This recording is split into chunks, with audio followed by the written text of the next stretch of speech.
Kepala Stasiun RRI Palembang, Krisman Rini mengatakan, peristiwa kerusuhan di Papua menjadi alarm bagi semua elemen lapisan masyarakat agar memperkuat toleransi di Indonesia.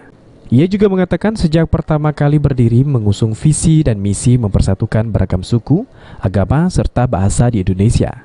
Saat selesai acara pun, Krisman Rini juga memberikan ucapan selamat ulang tahun kepada PAL TV yang telah berulang tahun ke-14 tahun.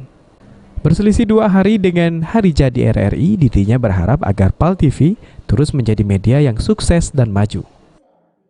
Selamat ulang tahun ke-14 untuk Palembang TV. Semoga dalam memberikan informasi layanan kepada masyarakat sukses dan maju terus PAL TV. General Manager Palembang TV, Yunita Ayu juga mengucapkan selamat ulang tahun ke-74 kepada RRI.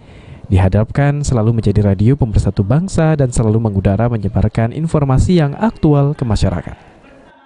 Ya, kepada Radio Republik Indonesia yang ke-74 tahun, sekali mengudara, tetap mengudara. Semoga sukses. Amanda Lydia, PAL TV.